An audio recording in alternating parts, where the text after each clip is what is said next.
Hello, in this video, we're gonna learn about articles. Артикльдер ағылшын тілінде зат есімдердің алдына жазылатын a немесе n және де z деген сөздер бұлар артикльдер. Vocabulary, the internet, интернетке қатысты сөздер, and pronunciation word stress, сөздегі екпін. The topic is men, women, and the internet. Ер адамдар, әйел адамдар және интернет. Here we have a short dialogue. Do men and women use the internet in the same way? Ер адамдар және әйел адамдар қолданады ма интернетті бірдей жолмен? No, they don't. They are very different. Жоқ, олар өте басқаша, әртүрлі. Vocabulary and pronunciation, the internet. Do you ever visit any of the websites on this page or websites like them? How much time do you spend a day on the internet? Do you use it mainly for your work or studies or for pleasure? Сен вообще-то кіресің бе қайсысына болсын осы веб-сайттардың осы беттегі, немесе веб-сайттар осыларға ұқсас? Ол қандай екен? Google, Twitter, iTunes, eBay, BBC, Google Maps, Skype, Barclays, Facebook, Slim Secrets, World Warcraft, and Flickr. How much time, қанша уақыт сен жұмсайсың күніне интернетке? Сен қолданасың ба оны көбінесе жұмысын үшін, немесе оқуын, немесе тек for pleasure, яғни көңіл көтеру үшін. Look at some words and phrases related to the internet. Match them with their definitions. Қара кейбір сөздерге және фразаларға қатысты интернетке сәйкестендір олардың definitions. Мағыналармен дейді, определение. So, attachment бізде файлдарды қыстырып қоятын хаттарға соны attachment дейді. Download жүктеу. Google. Оның етістігі де бар. Google'ден іздеуді де ағылшынша Google деп айтады. Login, кіру, онлайн, search for, іздеу, Skype, бізде приложение сондай, ол жерде messenger, видеомен сөйлесетін, social network, әлеуметтік желі, upload, жүктеу, download, біз өзімізге тартып алу болса телефонға, upload біз өзімізден жүктейміз, өзімізде бар нәрсені саламыз, соны upload. Wi-Fi. Adjective or adverb on the internet. Online. Интернетте дегенді білдіреді. Noun, зат есім. Something you send with an email, for example, a document or a photo. Бір нәрсе сен жіберетін имейлмен бірге, мысалы, документ немесе фото. Attachment.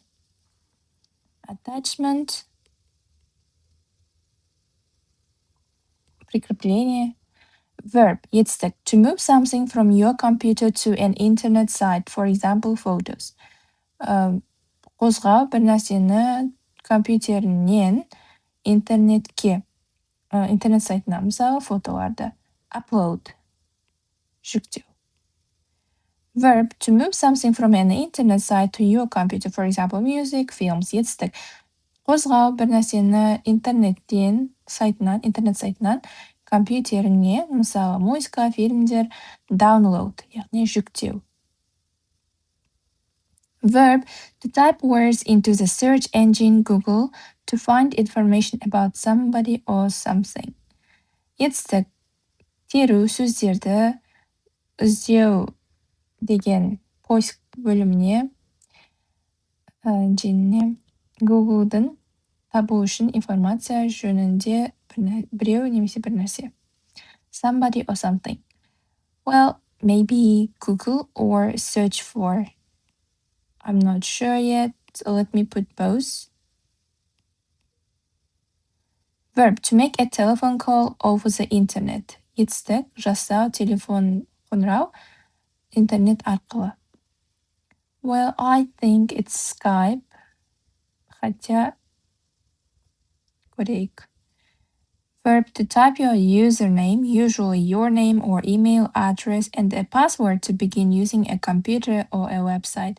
Етістік, теріп жазу, өзінің қолданылатын атында, username, псевдоним немесе.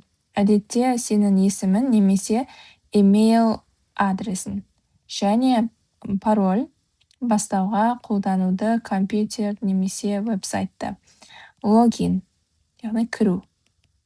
Noun, a way of connecting a computer to the internet without wires. Зат есім.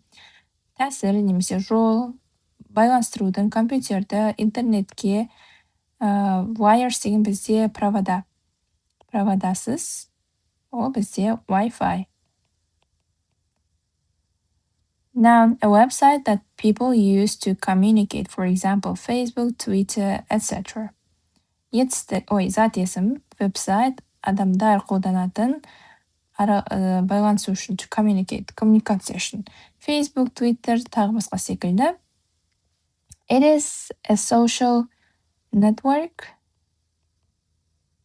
яғни әлеуметтік желі. Verb, to try to find somebody or something, for example, on the internet. Етістік,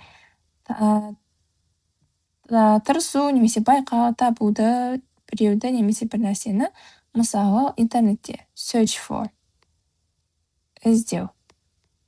Сонда мұндағы search for-ны алып тастаймыз, себебі бұл жерде Google болады. Себебі біз ол жерде Google-ға жазамыз. Google деген. Dictionary abbreviations. Сөздіктің қысқартылған сөздері, олар something деген осылай жазылады, somebody де осылай жазылады, something бір нәрсе, somebody біреу. 5.35. Listen and check, repeat the words, underline the stressed syllable in the multi-syllable words. Тыңда және тексер, қайтала сөздерді астынсыз екпін түскен буындардың көп буынды сөздерде. Alright, now let's do speaking and listening. With a partner, look at some things which people do on the internet. For each one, say if you do it often, sometimes, hardly, ever, or never. Партнермен бірге қарас, кейбір заттарға адамдар жасайтын интернетте әрбірін үшін айт, егер сен жасайсың оны жиірек, кейде, анда-санда, немесе ешқашан. I often send emails for work. What about you? Мен жиі жіберемін электронды хаттар жұмысқа. Сен ше. Мұнда іс-әрекетте жазылған. Send personal emails, жіберу личные сообщения. Send emails for work, жіберу электронные письма жұмысқа.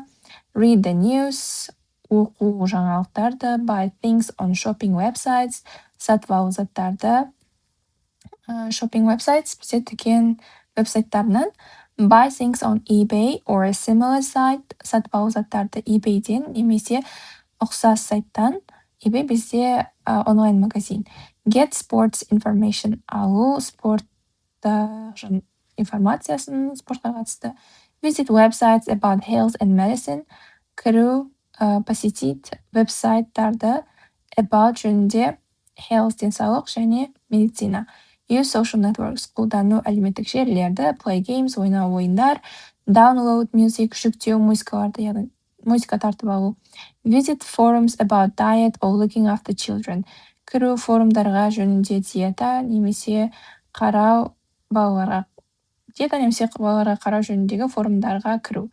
Use online banking, қолдану online banking. Use online maps for directions, қолдану онлайн карталарды навигация үшін.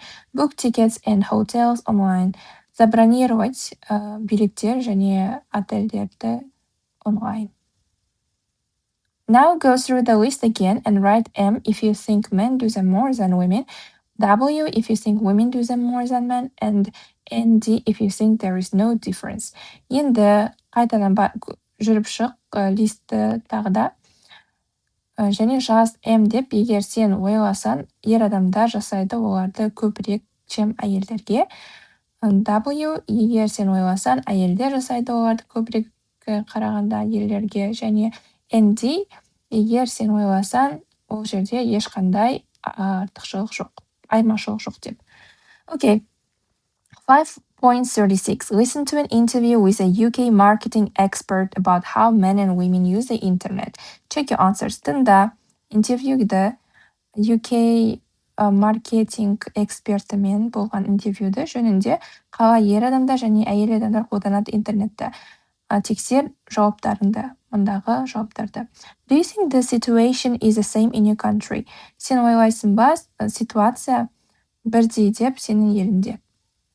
Now let's do grammar articles. Complete the email with a, n, or the, or no article. Кстати, артикль деген кезде бізде артикль қоймайтын кездерде болады. Соны да үйренетін боламыз. Мұнда текст берілген. Sent Friday 8th of July 1613 to Carola Whitney. Subject means reply, яғни ответ, жауап беру дегенде. Hello. Hey, hi Carola. Thanks for your email. I would really like to write to you and practice my English. I'm a student at Buenos Aires University. It's the biggest university in Argentina. I'm studying medicine.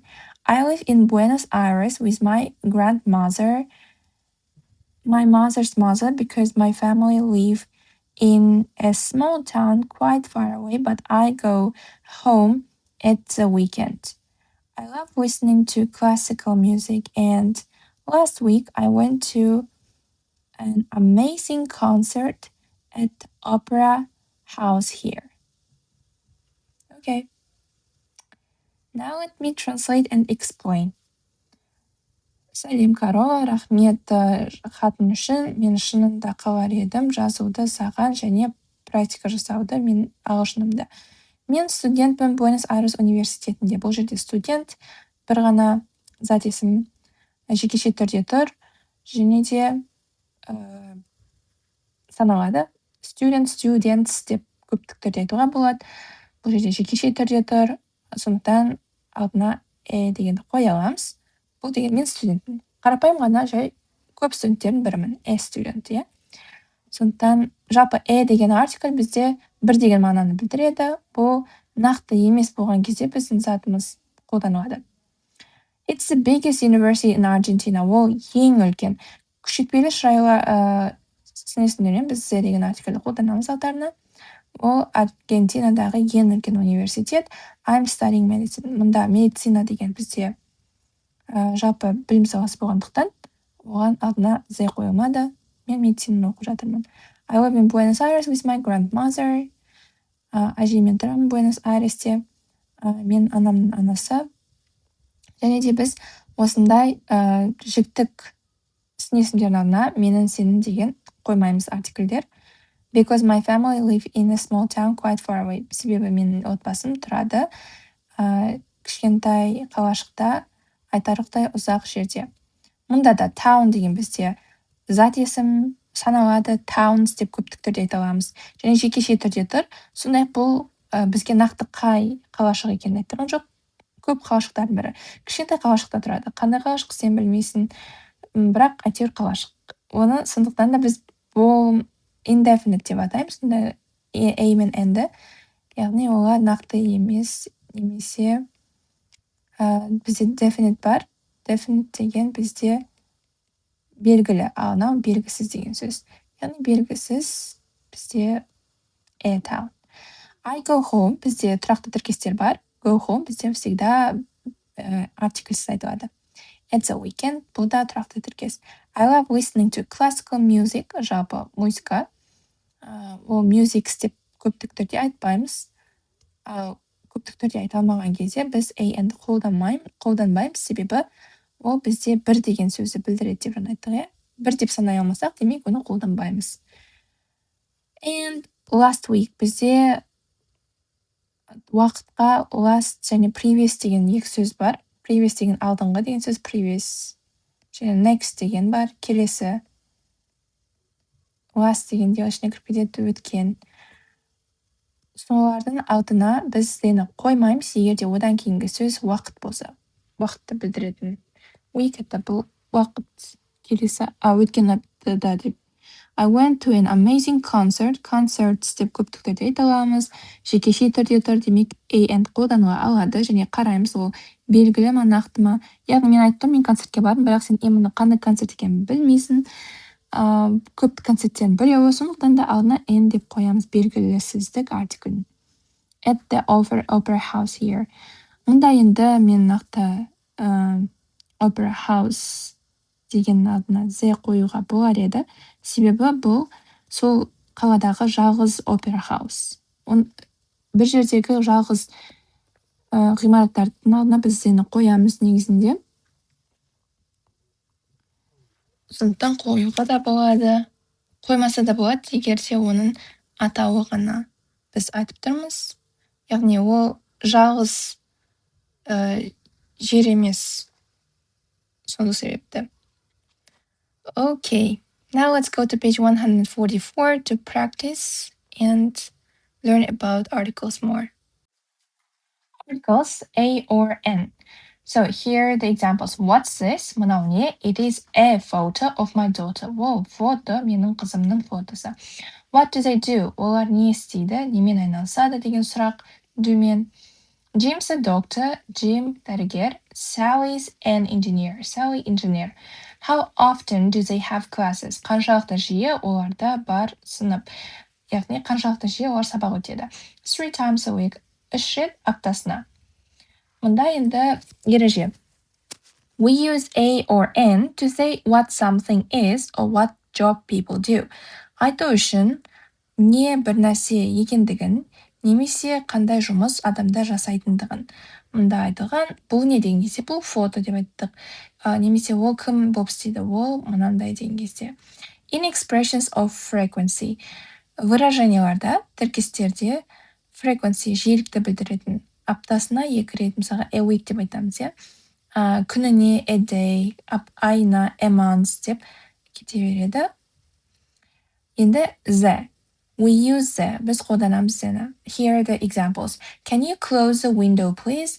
Сен жаба аласың ба терезені, өтініш. Can you check the address on the internet? Сен тексере аласың ба олардың адресін интернеттен? It's the best restaurant I know. Ол ең үздік ресторан мен білетін. Сонымен, we use the when the speaker and the hearer know the thing we are talking about. Close the window, the one that is open. Когда сөйлеуші және тыңдаушы біледі затты біз сөйлеп жатқан жөнінде айтып жатқан жап терезені. The one that is open. Ашық тұрған біреуін. When there is only one of something. Когда ол жерде бар тек қана біреуі осы заттың. The internet, the sun, яғни интернет жалғыз, иә? Барлығы біледі. Интернет десе, сразу бір ғана интернет барлығын ойына келеді. Немесе күн деген кезде де барлығын білетін, сол күн еске түседі. Сондықтан бұндай тек бір ғана зат болса, әлемде олардың алдына the қоямыз. Etc. тағы басқа. Before superlative adjectives. Алдына күшейтпелі сын есімдердің. The biggest, the best, etc. Now, the third rule, үшінші ереже, A or the. Let's have a pizza. The pizzas are very good here. Давайте алайық пицца. Пиццалар өте жақсы осы жерде.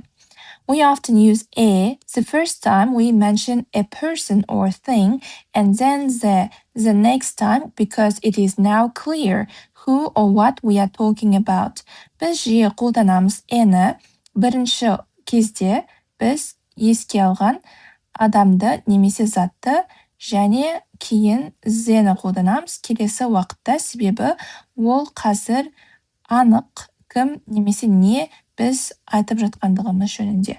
Яғни, бірінші кезде айтқан кезде біз ен айтамыз, білмейді адам қандай нәрсе екендігін, ал екінші сол нәрсені айтқан кезде біз зені қоямыз, себебі біз алдыңғы айтқан нәрсе туралы айтып жатырмыз дегенді білдіреді. Уже айқын бізге не екендігі. Сол себепті. Now the fourth rule, no article. Артикль қойылмайды. We don't usually use them. Біз әдетте қолданбаймыз зені when we talk about people or things in general. Біз айтқан кез жөнінде адамдар немесе заттарды жалпы айтқан кезде men are more interested in sports than women. Ер адамдар көбірек қызығады спортқа, чем әйел адамдар. General. Бұл жерде men, women араларына ешқандай артикль қойылмаған, көптік түрде бұлар. Сол себепті олардың алдына артикль қойылмайды. The women in this class work harder than the men. Ал мұнда енді қараңыздар, әйелдер бұл сыныпта жұмыс жасайды қаттырақ, чем ер адамдар. Бұл жерде специфик, нақты. Яғни барлық әйелдер емес, именно осы сыныптағы әйелдер жайлы, және осы сыныптағы ер адамдар жайлы, барлығы жөнінде емес. Мұнда тағы да бір мысал берілген, men are usually more interested in sport than women. Так, example, мысал, екінші. Before possessive apostrophe s, she's my mother's cousin. Not she's my mother's cousin. Яғни алдында possessive жіктік, яғни тәуелділікті білдіретін сөздердің алдында, және де apostrophe s-тердің алдына. Мысалы, she's my mother's cousin, ол менің анамның жиені. Cousin это кузен. That's Tom's chair. Ол Томның орындығы. Яғни осындай тәуелділікті білдіретін сөз алдына біз ешқандай the-ні қоймаймыз, немесе n-ні де қоймаймыз. With the following, төмендегілермен бірге, meals, тағамдармен. Breakfast, lunch, dinner, яғни таңғы ас, түскі ас, кешкі ас, тағы басқа олардың алдына қоймаймыз. Places, орындар, мекендер, work, school, university, bed, home, etc. Бұл сөздермен де артикль қолданбаймыз. Work, жұмыс, school, мектеп, university, университет, bed, кровать, home и тағы басқа. Сондай-ақ, by plus transport. Яғни бізде транспорт бар. Немен дегенді машинамен, поездбен, самолетпен деп айтамыз. Сол кезде by-ды қолданамыз, және сол транспорттың алдына ешқандай артикль қоймаймыз. Go by car, машинамен бару, travel by train, поездбен саяхаттау, тағы басқа. Jim goes to school by bus. Jim барады мектепке автобуспен. Here you have A and B tasks for you to practice this grammar topic. Now we will go back to the main page and finish. Here, work in pairs. A choose a circle. They think of 3 things, 3 places, etc. and tell B. B respond and ask for more information. Then change roles. Жұп жұмыс жаса, A таңда, circle, яғни шеңбер, ойла 3 затты, 3 мекенді, тағы басқа, және айт B-ға. B жауап бер, және сұра, көбірек информация сұра. Кейін ауыстырыңдар рөлдерінде. I love fish, strawberries and chocolate cake. I don't like tomatoes. Мен жақсы көремін балық етін, құлпынай және шоколадты тортты. Мен жақсы көрмеймін қызанақты. Tomatoes, why not? Қызанақтарды неліктен жақсы көрмейсің деп тұр, why not? Мұнда қандай заттар ойлау керек? 3 kinds of food, 3 түрлі тағам. 3 you love and 1 you don't like. 3 түрлі тағам, сен жақсы көретін, және 1 сен жақсы көрмейтін. 3 things you sometimes do on Saturday evening. 3 зат сен кейде жасайтын. On Saturday evening, сенбі күні кешке. 3 things you always have in your bag or pocket. 3 зат сенде әрқашан бар, сенің сөмкеңде немесе пакетінде, қалтаңда. 3 things you do first thing in the morning. 3 нәрсе сен жасайтын бірінші тұрғанда in the morning. Таңертең тұрғанда ең бірінші жасайтын заттарын. 3 things you did last night. 3 нәрсе сен жасаған кешке. 3 things women usually like doing, but men don't. 3 нәрсе әйел адамдар әдетте жақсы көретін жасағанда, бірақ ер адамдар ұнатпайтын. 3 jobs you would like to do and 1 you wouldn't. 3 жұмыс сен қалар едің жасағанда, және 1 сен қаламайтын. 3 things men usually like doing, but women don't. 3 нәрсе ер адамдар әдетте жақсы көретін жасағанда, бірақ әйел адамдар ұнатпайтын. Okay, that's it for this lesson. Thank you so much for your attention. Hope that it was useful. Bye.